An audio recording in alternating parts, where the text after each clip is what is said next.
0.5% तक की मजबूती के साथ 6,300 रुपए के करीब। गौरतीज का अप्रैल वायदा, वार्गम का वायदा 11,500 रुपए के नीचे।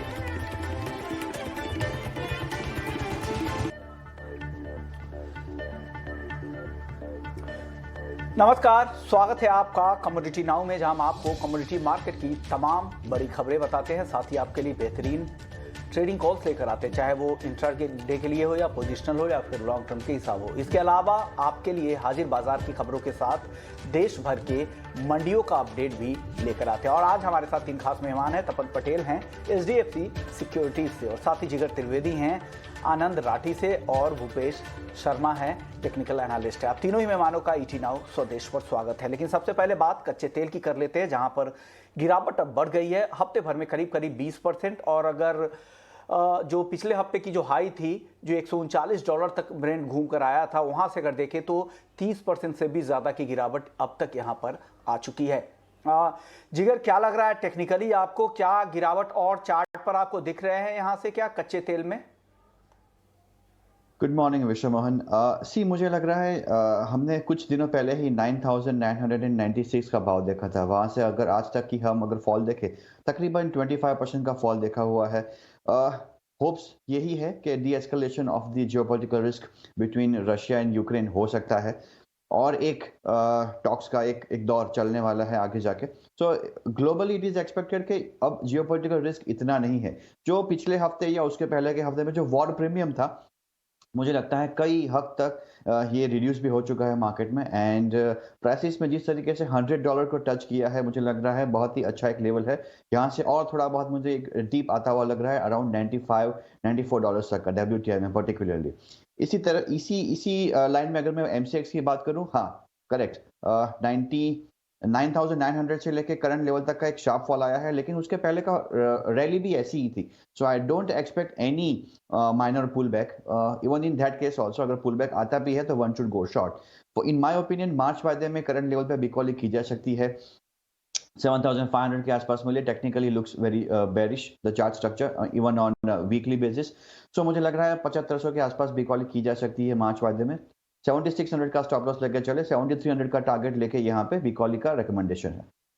यानी अभी भी बेचने की सलाह जिगर भी दे रहे हैं, उनको लग रहा है कि यहाँ से और गिरावट गहरा सकती है, तो आप बेच कर जाए 7,300 के टारगेट के लिए यहाँ पर क्रूड बेच सकते हैं। तपन, आपको क्या लग रहा है कच्चे तेल में जिस तरह की खबरें आ रही हैं, रूस और यूक्रेन में लगातार बातचीत चल रही है, युद्ध रोकने की लगातार कोशिश यूक्रेन की तरफ से पहल की जा रही है, साथ ही दूसरी तरफ जो सबसे बड़ा इंपोर्टर है चाइना, वहाँ पर कोविड के मामले काफ़ी तेज़ी से बढ़े हैं, लॉकडाउन की स्थिति है। तीसरी खबर यह है कि यूएस लगातार अपने सहयोगियों के साथ उत्पादन बढ़ाने की कोशिश में है, और चौथी खबर यह भी है कि फेड कल ब्याज दरें बढ़ा सकता है। इन खबरों के बीच में आपको क्या लग रहा है, कच्चे तेल में क्या करना चाहिए, किस तरह का व्यू रखें? जी, गुड मॉर्निंग विश्वमोहन जी। जी, इससे पहले भी आपके शो में हमने बताया था कि क्रूड ऑयल में मुझे लग रहा है कि 120 से 130 की जो रेंज है, वो एक स्ट्रॉन्ग रेजिस्टेंस रेंज है, उसको क्रॉस नहीं करेगा जल्दी से, और वहीं से करेक्शन हम आते हुए देख सकते हैं, क्योंकि उसके बाद जो है वो ग्लोबल लीडर्स ओपेक के अलावा बाकी सब इंटरवेंट मार्केट में कर सकते हैं। तो बाकी के उसके बाद जो डेवलपमेंट हो रहे हैं, जो रशिया यूक्रेन फ्रंट पे भी जो नेगोशिएशन की बातें हो रही है, तो एक डिप्लोमेटिक विंडो ओपन हुआ है। सेकंड थिंग, चाइना में जैसा आपने बताया कि कोविड केसेस बढ़ रहे हैं, तो वहां से भी एक डिमांड ग्रोथ कंसर्न्स क्रिएट हुआ है। और यूएस भी जो वेनेजुएला के साथ डील काम हुई है, तो उस वहां से भी प्रोडक्शन रिज्यूम हो सकता है। वेनेजुएला का जो हिस्सेदारी है वो काफी कम है, लेकिन थोड़े बहुत भी जो यूएस की चिंता है सप्लाई की, वो ये दूर कर सकता है। और साथ ही साथ ईरान की डील की भी प्रोस्पेक्ट बढ़ रही है। तो ओवरऑल मुझे लग रहा है कि एक सप्लाई प्रेशर क्रिएट हुआ है यहाँ पे प्राइस में, और आगे जाके भी ओपेक प्लस नेशंस और आईईए ने भी बोला है कि अपने रिजर्व्स में से क्रूड रिलीज करने के लिए। तो ये सारी चीजें जो मुझे लग रहा है कि क्रूड को वापस से 90 से 80 की रेंज में जो है वो ला सकता है। तो फिलहाल के लिए सेलिंग का ही व्यू कायम रखने की मैं यहाँ पे सलाह दूंगा। एमसीएक्स में 7,550 के लेवल से सेल कर सकते हैं क्रूड ऑयल, 7,420 का टारगेट, स्टॉप लॉस जो है वो 7,630 का रख के क्रूड ऑयल में बेचने की यहाँ मैं राय दूंगा। यानी क्रूड बेचने की सलाह तपन की भी है और जिगर ने भी दिया है। अब भूपेश जी, आपको क्या लगता है क्रूड में क्या करना चाहिए? आपने हालांकि जब पिछले हफ्ते आपसे बात हुई थी, आपने सेल कॉल काफी ऊपर के लेवल पे पोजिशनल व्यू दिया था, और अब आपके वो टारगेट अचीव हो गए हैं, 7500 के आसपास आ चुका है क्रूड नीचे की तरफ। अब यहां से क्या करना चाहिए, नई सलाह क्या है? जी, नमस्कार विश्व मोहन जी। जैसा कि पिछले हफ्ते की बात आपने याद दिलाई और अभी भी मार्केट मेरे को नेगेटिव टेरिटरी में ही ट्रेड करता हुआ समझ आता है। अभी बाजार कल से काफ़ी घटा है, लगभग 750 रुपए के करीब भाव ऊपर से घटा है। तो मैं ऐसे बोलूँगा कि क्रूड का बाजार अपने को पुल बैक पर अपने को बेचना चाहिए। 7,770 के आसपास क्रूड में पुल बैक आता है तब अपने को बेचना चाहिए। 7,850 का स्ट्रिक्ट स्टॉप लॉस रखना चाहिए क्रूड में।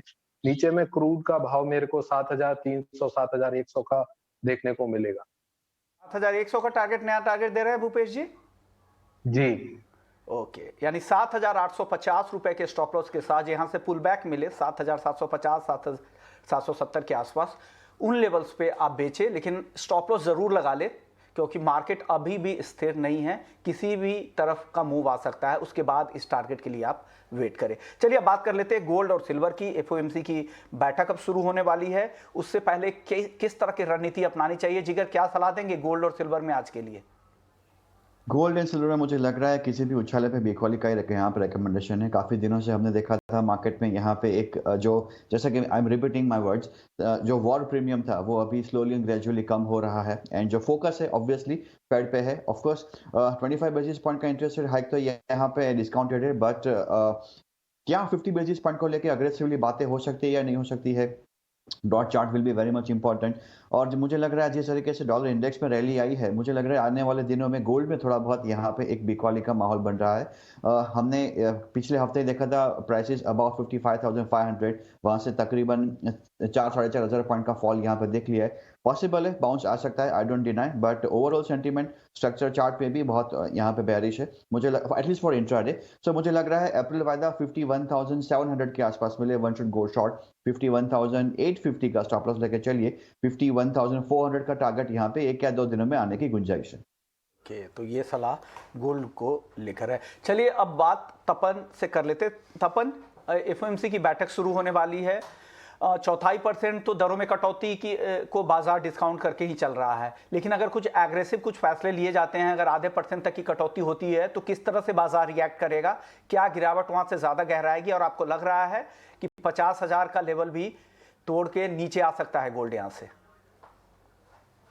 जी, बिल्कुल, जैसा आपने बताया कि 25 बेसिस पॉइंट की जो डिस्काउंटिंग ऑलरेडी प्राइस में हो रही है, मार्केट उसको ऑलरेडी डिस्काउंट करके चल रहा है, क्योंकि फेड ने बोला ही था कि 50 नहीं तो 25 तो करेंगे ही। तो वो ऑलरेडी मार्केट में डिस्काउंट है। अभी जो सेलिंग आ रहा है वो यूएस बॉन्ड यील्ड में जो जिस तरह की रैली है, जुलाई 2019 के हाईएस्ट लेवल पे अभी ट्रेड हो रहा है यूएस बॉन्ड यील्ड।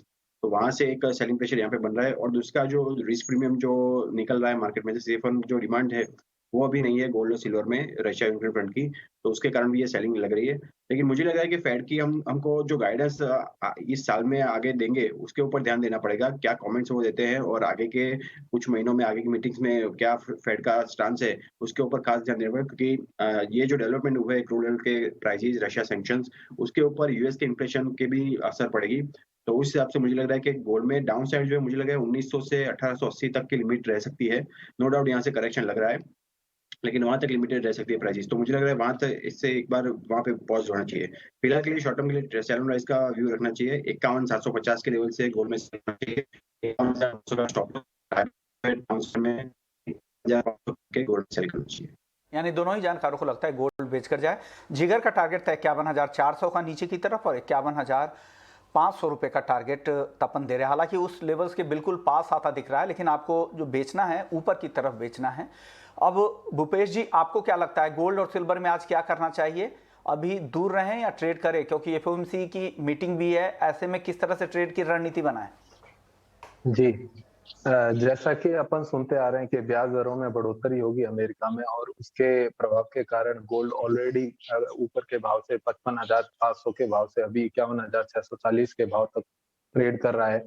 मार्केट का स्ट्रक्चर काफी नेगेटिव है, परंतु मुझे इन भाव पर गोल्ड में बेचना रिस्क रिवॉर्ड के हिसाब से समझ नहीं आता। ऊपर के भाव में गोल्ड में जब पुल बैक मिलता है तो अपने को गोल्ड को 52,200 के आसपास गोल्ड में बिकवाली करनी चाहिए। 52,500 का स्टॉप लॉस लगाना चाहिए। नीचे में गोल्ड में मुझे 51,270 और नीचे में 50,900 के टारगेट आते हुए आने वाले समय में दिखते हैं।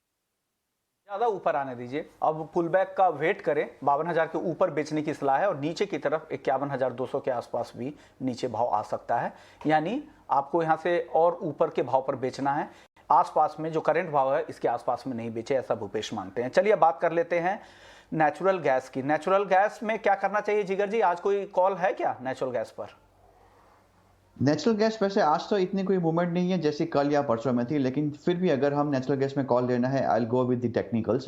थोड़ा मार्च वादे में थोड़ा बहुत प्रेशर बन सकता है 352 के नीचे। 352 के आसपास मिले, वन शुड गो शॉर्ट। 355 का स्टॉप लॉस लेके चले एंड 348 345 तक के लेवल्स देखने को मिल सकते हैं। यानी 348 के टारगेट के साथ आप यहां पर नेचुरल गैस को बेच सकते हैं। चलिए बेस मेटल्स की बात कर लेते हैं। भूपेश जी, बेस मेटल में कोई आज के लिए कोई टॉपिक? मुझे अभी भी कॉपर में बेचना समझ आता है। कॉपर का मार्केट 798-99 के आसपास जहां भी मिलता है वहां बेचना चाहिए। 802 रुपए का स्टॉप लॉस स्ट्रिक्ट फॉलो करना चाहिए। 789 रुपए, 786 रुपए का टारगेट रखना चाहिए इसमें। 800 के आसपास बेचना है। 802 रुपए का स्टॉप लॉस रखे। 789 का पहला टारगेट नीचे की तरफ, फिर 786, 786 का दूसरा टारगेट कॉपर में, यानी कॉपर बेचने की सलाह भूपेश जी की तरफ से। तपन, आपको क्या लगता है बेस मेटल्स में आज क्या खरीदें या कुछ बेचने की सलाह देंगे? जी, मुझे लग रहा है आज के दिन के लिए सेलिंग का ही ट्रेंड रहेगा। ऑलरेडी मार्केट प्रेशर में है क्योंकि चाइना की जो कोविड की चिंता है, जो लॉकडाउन लगे 2 सिटीज़ में, उसके कारण ऑलरेडी डिमांड कंसर्न्स यहाँ पे है मार्केट में, तो उसका प्रेशर साथ जो एलएमई में निकल के कॉन्ट्रैक्ट जो रिस्ट्रिक्ट किया था, उसके कारण भी जो मार्जिन कॉल्स आई है, तो काफ़ी पोजीशन स्क्वायर हो गई है बाकी मेटल्स में। उसके कारण वॉल्यूम भी थोड़ा ड्राई है, तो मुझे लग रहा है सेलिंग करने के चलना चाहिए। निकल का वायदा एलएमई में कल ओपन होगा, तो कल का दिन शायद वोलेटाइल रह सकता है मार्केट के लिए, लेकिन आज के दिन के लिए मुझे लग रहा है सेलिंग करके ही चलना चाहिए। एल्यूमीनियम में मेरी बेट यहाँ पे रहेगी, चाइना का प्रेशर यहाँ पे रहेगा, तो 270 के लेवल से एमसीएक्स में एल्यूमीनियम सेल कर सकते हैं। 265 का टारगेट रहेगा। स्टॉप लॉस जो है वो 272 का रख के एल्यूमीनियम में सेल कर सकते हैं।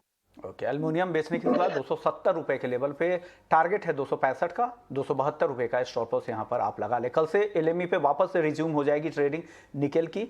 ऐसे में इससे पहले जिगर, कुछ बेस मेटल्स में आपकी तरफ से आप क्या बेचेंगे आज? जी बिल्कुल।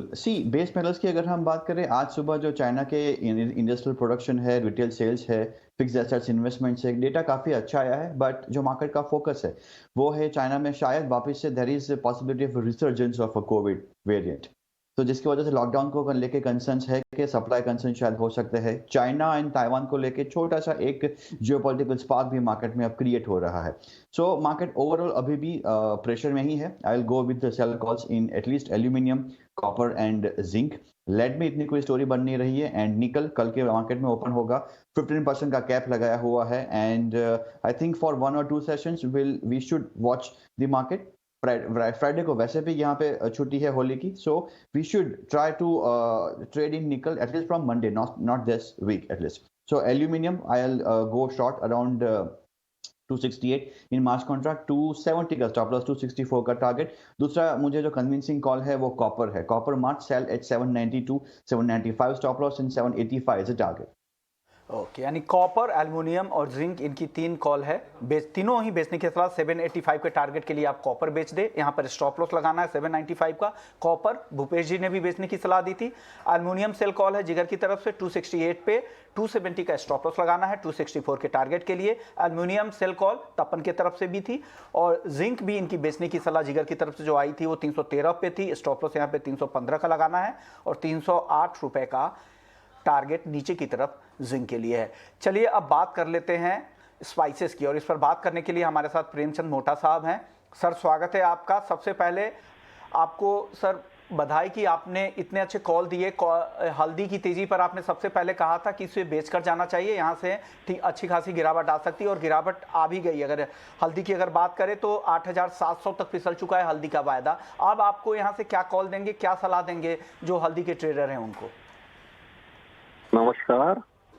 एक्चुअली एनसीडीएक्स अप्रैल कॉन्ट्रैक्ट में बुलिश ग्रुप ने जो तेजी गलत प्रोपागेंडा करके रुपया 110 ले गए थे वो बहुत गलत था।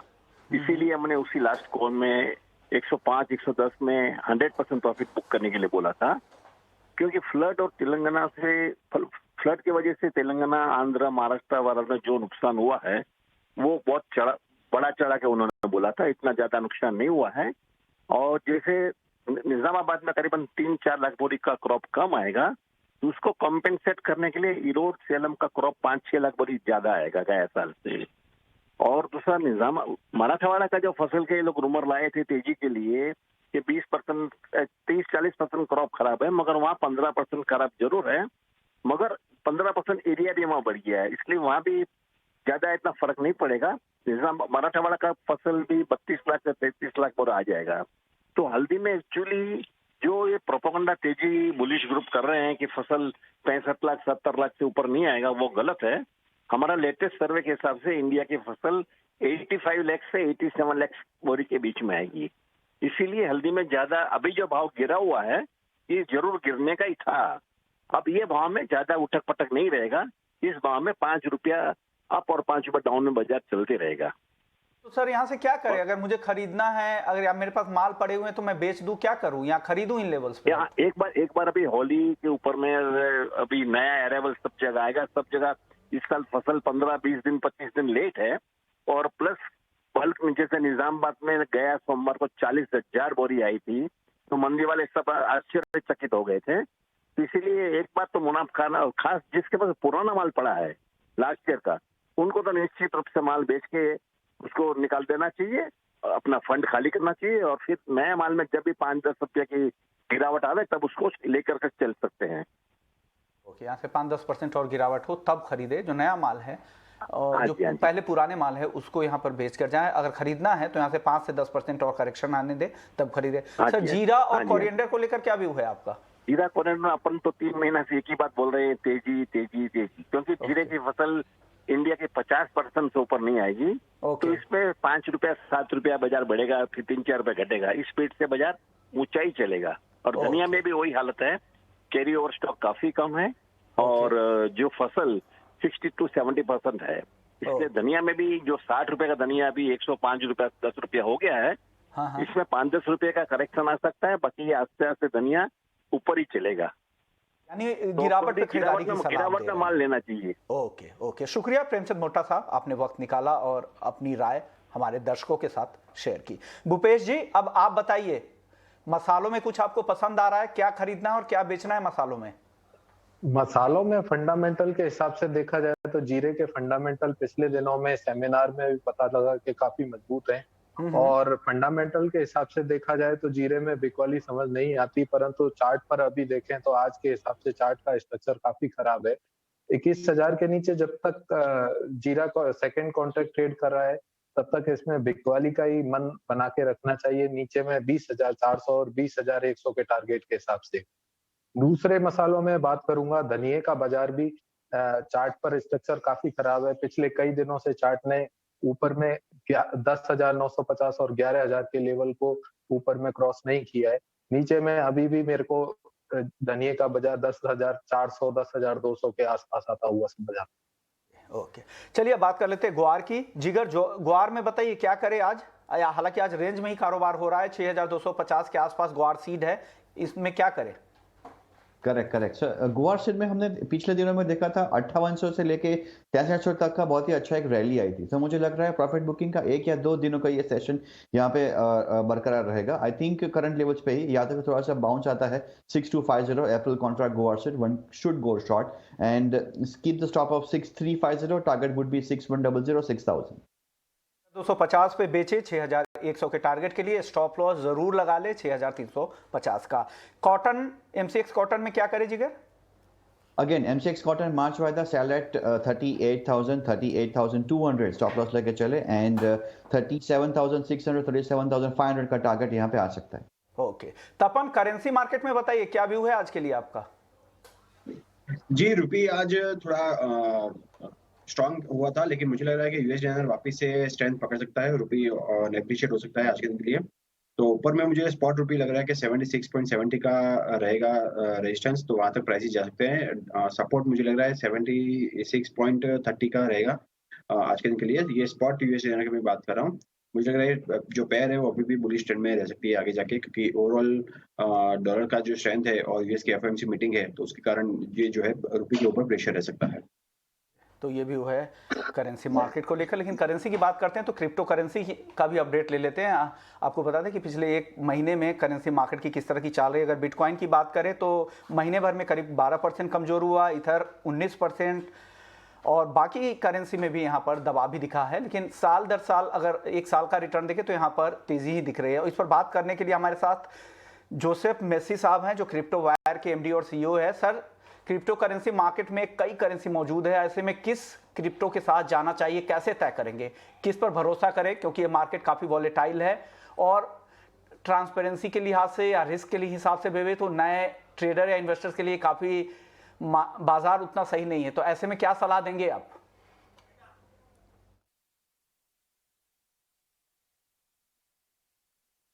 सही बात है। जब हम किसी क्रिप्टो करेंसी में इन्वेस्ट करते हैं तो उसका एक वाइट पेपर होता है, उसके बारे में हमें थोड़ा रिसर्च करनी चाहिए। आजकल क्रिप्टो करेंसीज हैं जिनकी रेटिंग करी जाती है, तो मैं इन्वेस्ट करूं ऐसी करेंसी में जिसकी मेरे को रेटिंग अवेलेबल है। और अगर बिल्कुल नई करेंसी है तो मैं कोशिश उसमें करूं जिस करेंसी का ट्रैक रिकॉर्ड है, ताकि उसमें बहुतों ने व्यू लिया हुआ है और उस करेंसी में जाके इन्वेस्ट करूं। सर जोसेफ साहब, एक और सवाल इसी रिस्क को लेकर है। जिस तरह के उतार चढ़ाव यहाँ पर देखने को मिलता है बाकी एसेट क्लास के मुकाबले, इसमें ऐसे में लोगों का भरोसा कैसे बनेगा, फिर क्या करें वो? देखिए, क्रिप्टो करेंसी एक 24 घंटे का मार्केट है। ये वोलेटाइल जरूर है, पर इस पे जो रिटर्न मिलती है तो यूनिट रिटर्न और उसकी यूनिट वोलेटिलिटी देखेंगे तो ये बाकी एसेट क्लास के जैसा ही है। तो बहुत सी बड़ी एक ट्रेडिंग कम्युनिटी है जो इसमें ट्रेड करना चाहती है, क्योंकि वोलेटिलिटी इसमें ज़्यादा है। इन्वेस्टिंग क्लास है जो इसमें इन्वेस्ट करना चाहता है, क्योंकि ये फ्यूचर की टेक्नोलॉजी है, इसमें रिटर्न अच्छा मिलेगा, इसलिए लोग इसमें इन्वेस्ट करना चाहते हैं। बट सिर्फ एक समझ लेना चाहिए लोगों को कि कौन से प्रोजेक्ट में किस करेंसी में इन्वेस्ट कर रहे हैं, उसकी थोड़ी सी रिसर्च कर लें, देख लें कि बाकी लोग क्या कर रहे हैं, उनके वाइट पेपर पढ़ें, अगर उनकी रेटिंग है तो रेटिंग को ध्यान में रखें और फिर आकर के इन्वेस्ट करें। मेसी साहब, एक और सवाल, सेंट्रल बैंक्स की भी तैयारी है, जून तक अपनी डिजिटल करेंसी लॉन्च की तैयारी है। ऐसे में क्रिप्टो को लेकर क्या किसी तरह की दिक्कतें आएंगी या तालमेल के साथ काम करेंगे, या नए कानून आने वाले हैं क्रिप्टो करेंसी को लेकर, आप क्या कहेंगे इस पर? देखिए, करेंसी अलग अलग तरह की होती है। एक स्टेबल करेंसी होती है, जब सेंट्रल बैंक की करेंसी आएगी वो एक स्टेबल करेंसी के रूप में होगी। फिर ब्लॉकचेन के ऊपर करेंसीज आती हैं, उनको हम यूटिलिटी टोकन बोलते हैं, सिक्योरिटी टोकन बोलते हैं। तो सबकी अपनी अहमियत है। सेंट्रल बैंकिंग करेंसी की भी अपनी अहमियत है, क्योंकि क्रिप्टो करेंसी के मार्केट में जब ट्रेड करते हैं या किसी यूटिलिटी टोकन को यूज़ किया जाता है तो मार्केट में उसका कोट आता है डॉलर टीदर के ऊपर, या किसी ने प्रॉक्सी बना के ऐसी करेंसी रखी हैं जिसके आधारशिला पे ये कॉइन पे इन्वेस्ट किया जाता है। जब सेंट्रल बैंक की करेंसी आएंगी तो जो प्रोजेक्ट्स पब्लिक यूटिलिटी के हैं उसमें वो करेंसी के द्वारा व्यापार किया जा सकता है या ट्रांजैक्शन किए जा सकते हैं, पर जो प्राइवेट करेंसीज हैं और प्राइवेट प्रोजेक्ट्स हैं वो वैसे ही रहेंगे। ये टेक्नोलॉजी क्योंकि फ्यूचर की है तो ये बढ़ेगी, दोनों का तालमेल एक दूसरे से बढ़ेगा। ये आपको लगता है कि इस पे भरोसा है कि आने वाले मार्केट यहाँ पे अच्छे रहेंगे? लेकिन आखिरी सवाल जोसेफ साहब, क्रिप्टो करेंसी मार्केट में भारत में कितना अवेयरनेस है? क्या भारत के ट्रेडर और निवेशकों की रुचि किस तरफ है, और यहाँ पर इनको किस तरह से आप रेट करेंगे यहाँ के ट्रेडर्स को जो क्रिप्टो में इंटरेस्ट रखते हैं?